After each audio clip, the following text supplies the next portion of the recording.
Yorme, kakamustahin lang kita, no? After, of course, nung 2022 elections. Kasi alam naman natin na napaka-tedious nung panahon na yun, na talagang sobrang challenging yung mga panahon na Aragan. yun. Ngaragan. Well, I'm good. I'm happy. Democracy in our country still exists.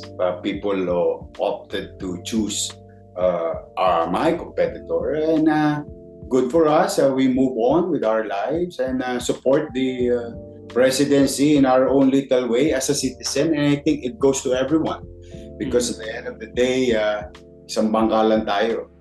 Paglubog nito, sama-sama rin naman tayo. So we don't wish ill or for the leadership to fail.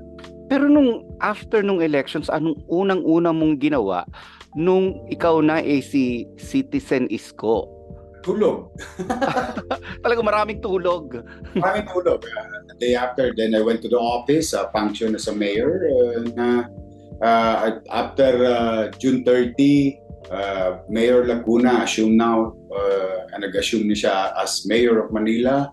Then, kwento-kwentuhan with my kids, and sabi ko, halika, mag-negosyo tayo.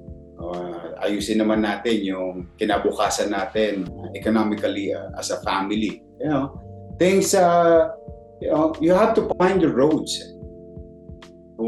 Kapag ang isang kalsada na blanca o what you call stumbling blocks, you really have to find ways to move forward and move on with your lives, because hindi naman araw-araw tagumpay ang makakamtan mo sa buhay.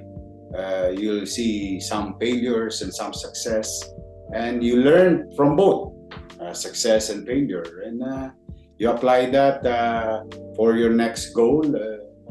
I think that we just did what is normal. Malaking adjustment ba ito para sa'yo? Wala naman. Wala, kasi as I have said, Nelson, I've faced a lot of failures in life.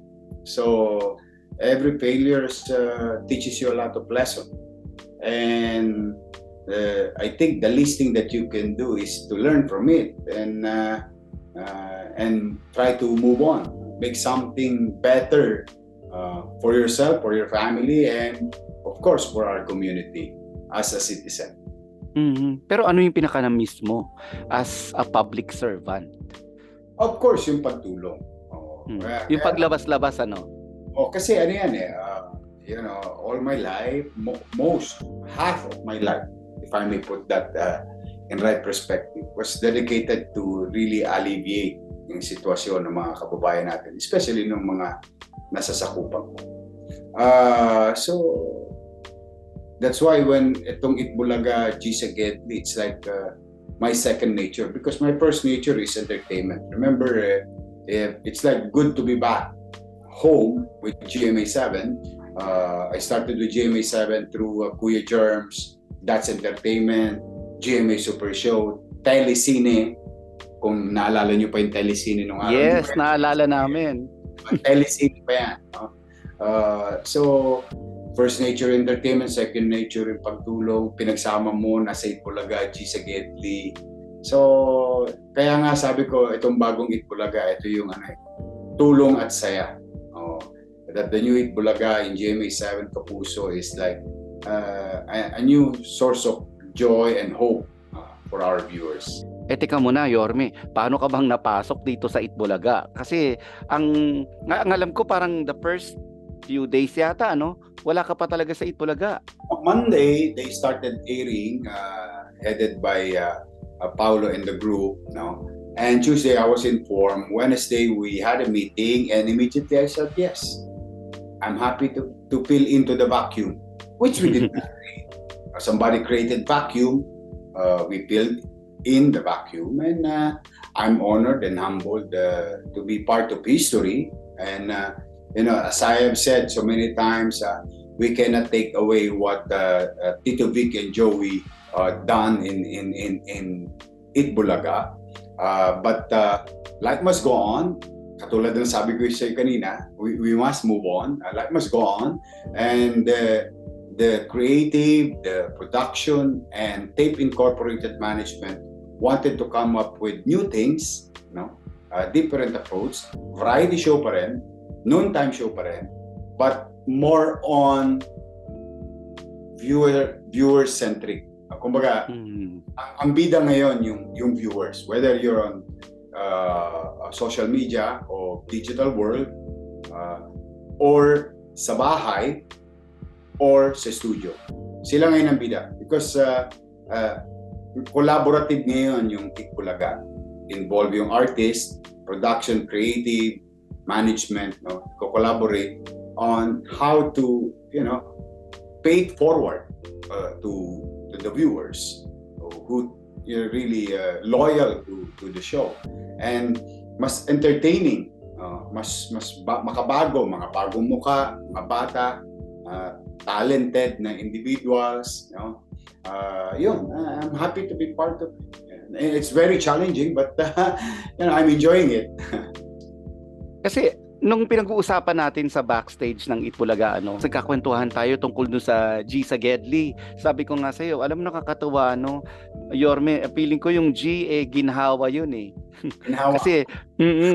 Kasi talagang pwede siyang games, pwede siyang bigay, o ginhawa, tulong sa kapwa. Kasi napapaiyak mo yung mga tao eh. Oh, tears of joy. It was not designed that way. The design was to help. That Eat Bulaga, through Eat Bulaga, siguro at some point in their life of that particular day, nananalangin sila. Magkaroon man lang sila ng ginhawa. Maybe for that day, for the coming weeks, or coming responsibilities. Tuition fee, bayad sa upa, kuryente, tubig, may sakit, namatayan, things na normal na problema ng ordinaryong tao na nakikita natin sa TV. And here we come as Eat Bulaga at GMA7 Kapuso, parang random people, random people in random places, walang script, walang anything. Tapos only to find out, what are the chances that Eat Bulaga, sa Gedli, at siya nagkita. And karoon ng at least makatikim siya na may nagmamahal sa kanya, may nakakaunawa sa kanya. At tapos in our own little way, with Tape Incorporated, at Eat Bulaga, the production, the creative, came up with an idea to help. And I'm happy with service. Wow. Oo, kasi dekada mo nang ginagawa yung pagiging public servant and yung pagiging host. So, kumbaga, ipinagsama mo lang sila sa isang segment. Actually, Nelson, you're very right. My first job, ang nagbigay sa akin ng magandang buhay is Showbiz through That's Entertainment, GMA7. Then, ibang kalsada ang pinuntahan ko, public service, hindi naman kaila sa inyo na kung anong pinanggalingan ko sa buhay, and I really understand at least most of our people in their daily lives, daily challenges. Ito po bang sa Gedli, kanino po bang idea ito? Idea yan ng Tape Incorporated, ng creative at ng production. Nabanggit mo, Yorme, na it's very challenging kasi lahat halos ng host ng Eat Bulaga na nakausap ko, sinabi nila the first week was the most challenging kasi yun yung hindi sila nagbubukas ng social media, yun yung hindi sila tumitingin ng mga comments. Ikaw din ba? Ganun ba? This is democracy, and I don't wish ill things about others. Again and again, as you can see, last July 1, we even congratulated TVJ for having a home and giving opportunity to others. And now, mas maganda ang noontime show ng ating mga kapuso, dala na, o ng ating mga kabayan for that matter, na dala na marami na silang choices, parang buffet na. Diba? So, more competition healthy competition, and we don't wish for somebody to fail. Like you defeat, like you shut down, you close down. I don't like that. If I may share it to you, Nelson, and to your viewers, pansinin mo I don't know kung ako lang ito, baka pero feeling ko marami nakakapansin ito. Why Korea or what you call Hallyu wave, Korea, why now at least I can honestly say Korea next to Bollywood, competed now or competing with Hollywood, and Korean TV and movies culture are being introduced to the world, and in fact, Korean or K-pop gave so much economic growth to the country. Maybe, ito lang assumption ko, maybe they support each other, maybe they compete among each other, but they don't wish for others to fail, like defeated. Because nag-grow yung television industry, movie industry. BTS alone gave $5 billion every year to Korean economy. So, ibig sabihin, in our case, going back to our country as Filipino movies and TV, the least thing that we can do is to compete, but not to inculcate hate. Yes. Not to Actually, to tell you honestly, there is growth in competition. In fact, I agree with you. In fact, mas beneficial yan sa viewers. Kasi competition brings the best out of you. Diba? As an artist, as a performer. Hindi yung dapat mawawala na yan kasi ito legit, ito fake, ito luma, ito bago. It's just plain and simple competition. At the end of the day, it is the viewers who will decide. Now, in our case, it's a long haul. It's a long haul. This is not a sprint. Marathon to. Yes. Yes. Television, movies, engagement is marathon. So, I hope everything will turn out better for everyone because this is our industry. We've heard the complaints, whether the movie industry, television industry is not doing well. And yet, pag may mga bagong programa, mag-i-initiate tayo ng hate, mag-i-initiate tayo ng galit, mag-i-initiate tayo ng division. I think we should. Kailangan gayahin natin. Kung may mabuting ginagawa ang Korean movie and television industry, I think we must. Nelson, ayaw ko nang lagyan ng asin ng sugat. Kita mo ngayon kaliwat kanan samgyupsal. Hindi naman natin pagkain yan eh. Totoo. Tapos yung alak na soju ba yan? Soju. Hindi naman natin alak yan eh. But we were penetrated because the culture was introduced in the movie and in the television. We buy tickets, more expensive tickets in a concert for a Korean group or artist than our Filipino artists. Why? Is it because they are foreigners? Or maybe, if I may put it in right perspective, maybe maganda yung palabas nila. Maybe ginalingan nila. Maybe ang tingin ng mga Pilipinong followers of that particular group, magaling yung show nila eh. So worth it yung pera. There's so many maybes. Why not achieve it? Help each other. Support each other. Let's compete. But competition in a healthy manner, pero ang magbibenepisyo tayo rin sa industriya. Yung kaya ako ng pait sa buhay, ang dami ng pait, failure. Totoo yan. Pero alam mo Yorme, ito yung take ko dyan, being a showbiz reporter, I was glued to yung tatlong sabay-sabay na umiere nung July 1. And alam mo, talagang goosebumps talaga yun. As a reporter and as a viewer, kasi ang una kong talagang naramdaman is nabuhay after a long while ang noontime shows sa bansa. Kumbaga biglang nagkaroon ng bagong buhay. Everybody's so alive. If I may take your word for it, no? Yun ang feeling mo. How many of you felt that way? Before, when you say nabuhay, before parang naging passive viewers ka na lang. Wala mang ma-feel. Ayan na ulit yan. Comedy.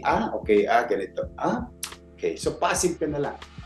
But what you felt last Saturday is different. And that's what I'm saying.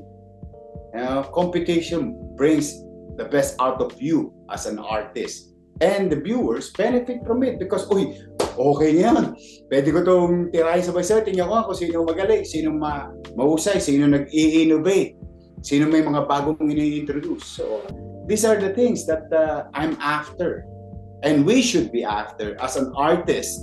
We should not, I think, not only should not, but we have to stop hating each other. Yun ang take ko dyan. Totoo yan. Kasi, ang sabi ko nga, nung time na yon, nung nanonood ako, nakita ko ang efforts nung 3 shows, nakita ko kung paano sila nagpagalingan, and after kong mapanood yun ng mga 2:30, nahimasmasan ako, parang, alam mo yung para akong umattend ng marathon. Sabi ko talaga, wala talagang panalo dito sa 3 to. Ang panalo, viewers. Pero teka muna, Yorme, isisingit ko lang, nakita kayo ni Vice Ganda sa isang malaking event sa Maynila.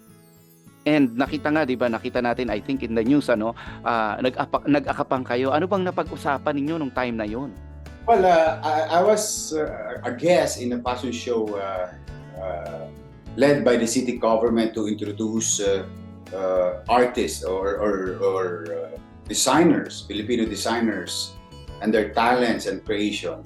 While I'm walking around, I saw Vice Ganda. And at that time, I felt, point of view ko lang to, I felt na very low siya. Because there was an incident that day. There were news of being bumped off for no reason. Basta di just mawawala na sila doon sa panahon na yon, o yung oras na yon sa stasyon na yon. And yun kumbaga you can relate. I know how it feels kapag ganong sitwasyon. At kung ano yung pinag-usapan namin sa amin nilang dalawa, unless sabihin PG.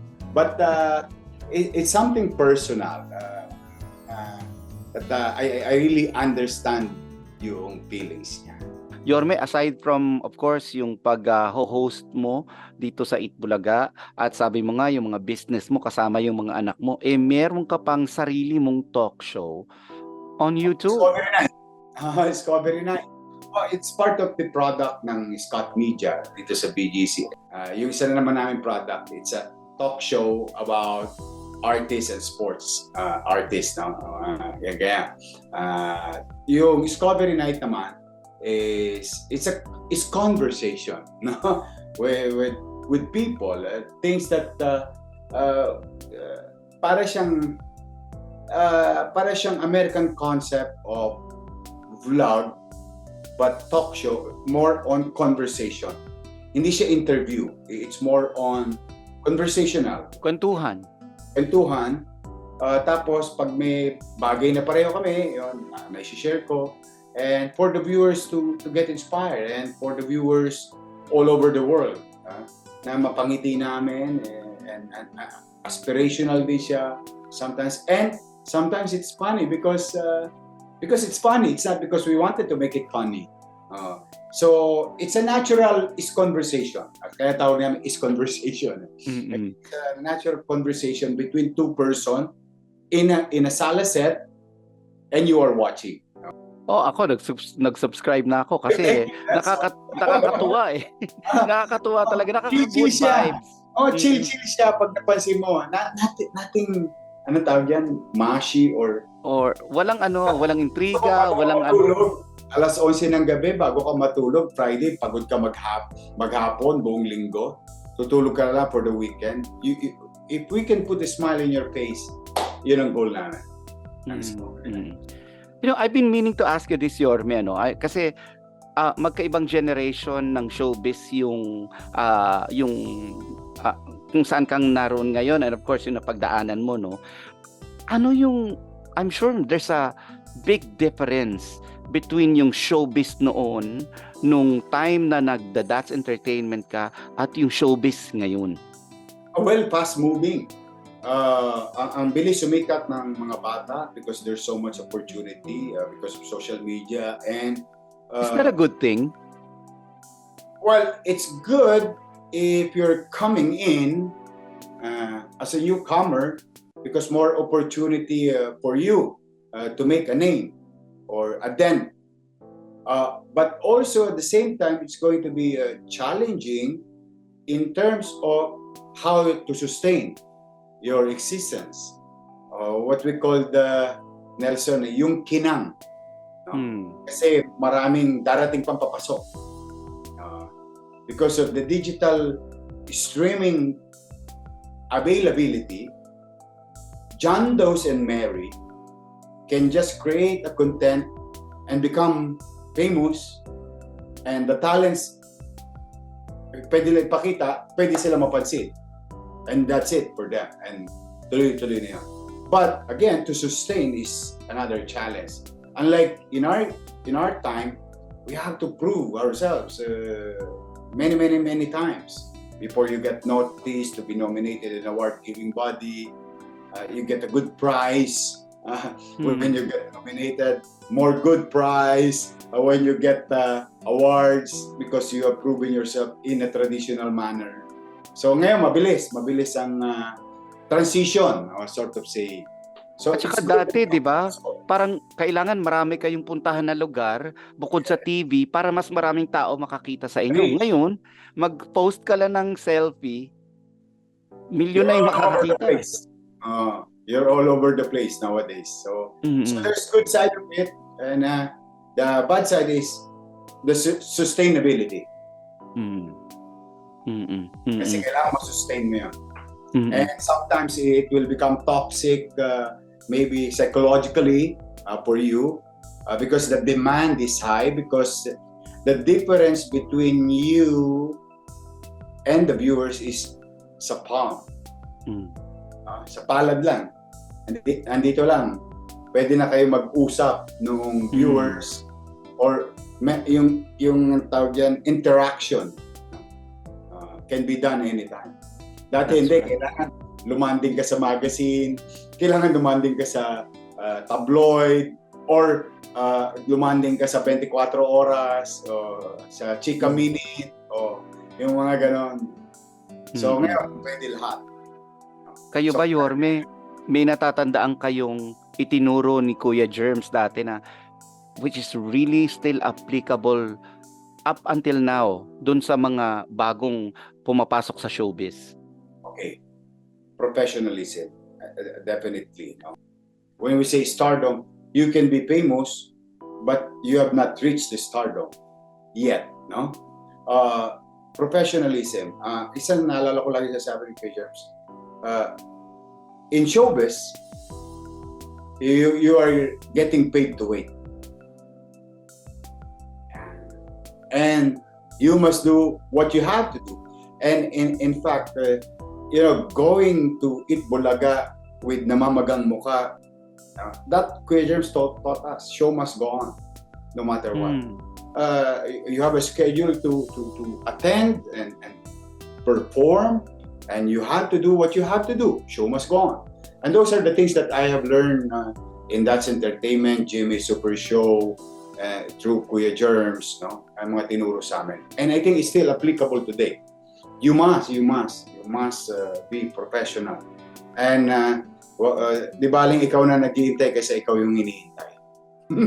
Totoo, no? Totoo yan. Totoo yan, Yorme. Kasi yun yung napapansin ko sa mga bagong artista ngayon, ano? I mean, pasintabi lang.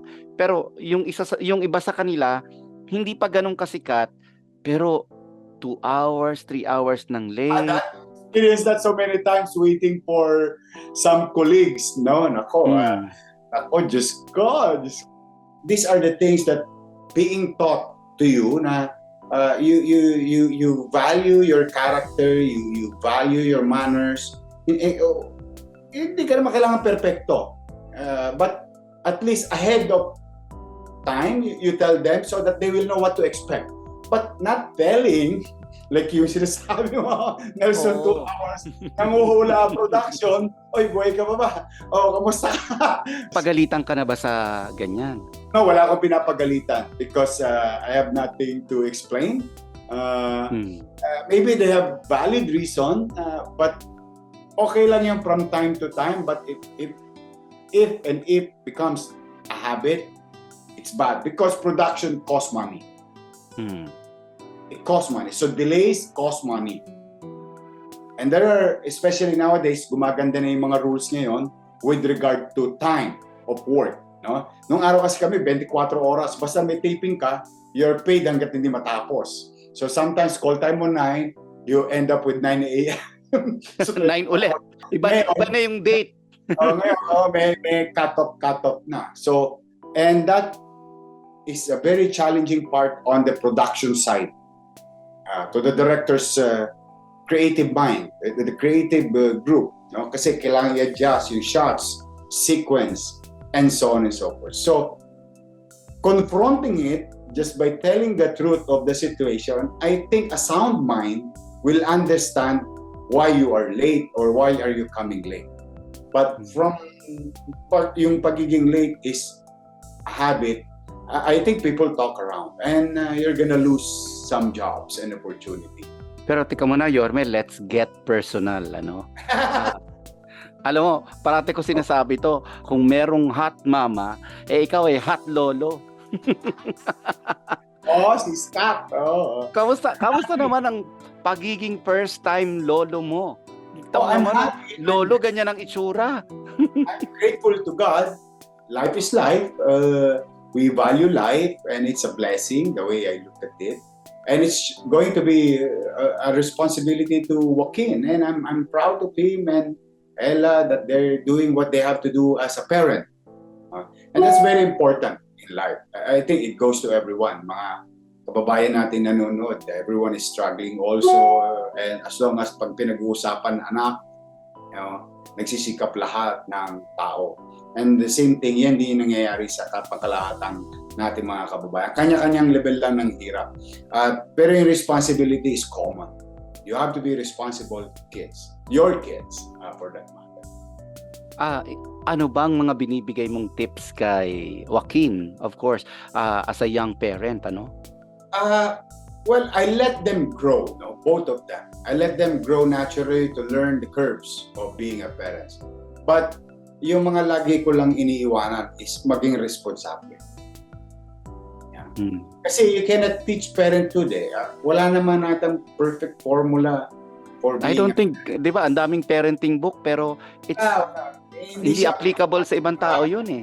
Exactly. So walang universal rule about being a parent. But there is a universal obligation as a parent. So sabi ko yun lang, tukdin mo lang yung mga obligasyon mo bilang magulang. May awa ang Diyos, makararaos din kayo. Pero I have to give it to Joaquin, ano? Simula nung maging daddy na siya ay nakikita ko yung efforts niya doon sa mga roles na ginagawa niya. Well, in fact, napansin siya ng marami doon sa mga ginawa niyang projects. That's why, di ba, nakailang acting awards siya. Dahil pa nga ako ng anak ko eh. Nung araw, puro nomination yan. Siya puro granted yung award eh. Oo, pero na-inspire siguro siya talaga, no? Well, I'm happy for him. Gusto talaga niya yan. I never asked any one of them, anyone, this is literal, 5 of them. I never asked them to be an artist, to be an actor. In fact, it's the other way around. Sabi ko, bigyan niyo lang akong diploma. Masaya na ako. But Joaquin wanted it. At katulad na nasabi ko siya kanina, I always let them grow naturally for them, parang sila ma-learn nila yon on their own. The ups and downs of life or chosen career. Pero nandiyan ka lang sa Gedli. Yeah? Kasi may tumbayan eh. Ang importante lang naman, may masasandalan sila. Nandun naman kami ni Tiny as a parent. Sa tingin mo, magkakaroon pa ba ng chance na babalik ka sa politika? No. Ang ginagawa ko ngayon, honestly, to really help the movie, the television, the industry in front and behind the camera. The Philippine movie and television industry. The actors, the actresses, the creative, in our own little way, in our small world here in BGC, in the digital sphere or world. Because I know what Korea, Singapore, Bollywood, and other countries is doing. And I think we have the same capability because of an existing technology available to us. So that's my goal. Makatulong talaga sa mga artista, sa mga colleagues, and the production. So, unti-unti lang. Kaya natin yun eh. In fact, kahit ako masama mag-English, but generally, communication-wise, in terms of if we consider it as a tool, as bilang artista or artist, kaya natin mag-compete. Hindi na natin kailangan anong tawag dyan? Interpreter. Interpreter, kaya eh. Pagagaling ng mga artista natin, whether singer, actor, whether in the stage, in front of the camera, whether it is 35mm or digital film, kaya natin. We can compete. Ang tingin ko lang kulang is nawala siguro yung love sa bawat isa. Na-focus siguro masyado para sa sarili lang nila. Hindi, ako nagdala niyan. Ako ang bida niyan. Pag nawala ako dyan, wala na kayo. It's more on naging self-centered na. Oo. It's not about the project anymore. It's about kung sino yung artistang nagdadala. And I think we can do better for the industry. No? That's why more shows, more opportunity for everyone. More choices for the viewers. More good quality movies, whether digital or the old school way. More television, more concerts for the singers. More avenue for earnings, for economic growth individually and involves movie and television. If Korea did it in less than 2 decades, I think we can do better. And that is my hope. And that is my inspiration. Tingnan mo, lastly, if I may share, Nelson, Einstein said, don't expect different results will come to you tomorrow if what you did today is the same as yesterday. So having said that, putting it in right perspective, if we are going to, inculcate hate among our followers, instead of uniting them and convincing them, okay, let's give chance to others. Okay, kanina sumikat ang araw, mamayang hapon, lulubog yan, garantisado ganun din ang pagsikat ng buhay ng tao. Let the next group of people be given a chance and let's watch them thoroughly, let's support them. Yeah, I think magbubungay na mas maganda. No matter what happened, no matter yung mga nitty-gritty animosities, I think dapat may common goal. It is the industry. If you believe that you're a king of the industry, if you believe that if you think that, pag nawala ko dyan, wala na rin yan. Gamitin natin positive yun. Supportahan niya. We should support each other. I think that will give us better result. Okay, Yorme, I will end this, kasi in our podcast, we have a segment called Ask Nelson. I will turn the tables around. Ikaw naman ang magtatanong sa akin ng isang tanong. If I'm going to give you one question, what would it be? Okay. What do you see now in terms of show, as a show? Something new about the bagong Eat Bulaga? in GMA 7 Kapuso. Kung may napansin ka. Okay. I okay, I know I may be alone in this. This is my personal opinion. Wala akong ibig Ayun lang, para sa kahulugan, ano? I Ayun cannot speak for the whole network. And number two, wala rin akong gustong patamaan or anything. Kaya hello sa mga bashers dyan. My first take on yung Bulaga, yung Eat Bulaga is it felt young. It felt like may bago siyang buhay. I mean,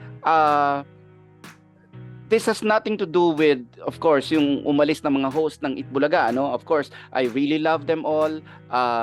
You know, I respect I respect what they do. In fact, nung napanood ko yung kanilang show nung July 1, they still have that magic na magpasaya ng mga tao, and I love them for that. Pero talking about this new Eat Bulaga, naramdaman ko kung gaano kalaki yung efforts ng mga tao. Kasi you'll be filling in big shoes eh.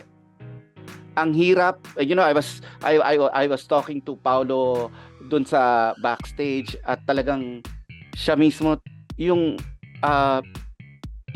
I would not say stressed, pero challenge siya. Even Alexa Miro, even the Legaspi twins, even Betong, even you know, Buboy, lahat sila. Talaga nung mga kinakausap ko, isa yung nararamdaman nila. Isip daw sila ng isip kung paano pa nila mapapasaya yung mga tao. We have to come up with something new. We have to come up with every single day. Every single day. At yun daw talaga yung pinakamahirap doon. Kasi sabi nga ni Buboy sa akin, alam mo kuya, yung pagharap doon sa mga tao, pagharap sa camera, ano lang yun, 10% lang yun, madali lang yun. Sabi niya, sanay na kami doon eh. Ang mahirap talaga kasi is, the night before, mag-iisip ka pa kung anong gimmick na gagawin mo the following day. And, alam mo, Yorme, you have my respect. Yung host ng New Eat Bulaga now, you all have my respect, knowing na iisa lang talaga yung goal nyo eh. Magpasaya ng tao. Kumbaga, hindi naman somebody's gotta do it, di ba? Kaya nga, pag nakakabasa ako ng mga yun ang babash, na pag nakakabasa ako ng mga bad comments, nalulungkot talaga ako. Sa totoo lang. Kasi alam ko yung efforts na binibigay ninyo eh. Alam ko on a daily basis kung paano kayo halos mag-away-away na para to come up with something new. Na parang, ano ba gagawin natin, Buboy? Ano ba gagawin natin? And thank you for that, Nelson. And that is what we really wanted to achieve. Youth, bago, innovation, variety show, tulong saya. So I think that's what you're gonna expect in the coming days and weeks in Eat Bulaga GMA 7 Kapuso. So tama ka rin, collaborative ngayon. You're very right. Oh. And I'm happy that there is one like you, napansin nyo, nakikita yun. It's not kung ano pa man ang ginagawa ng iba. It's just that, syempre, of course, we'll give you best foot forward every single day. Every single day. We'll be in our zone. Yorme, thank you very much. At sabi ko nga, with the efforts you're putting dito sa show na to, yun pa lang, malaking congratulations na sa'yo. Thank you. May awa ang Diyos. Abangan nyo kami sa Gedli. Thank you very much.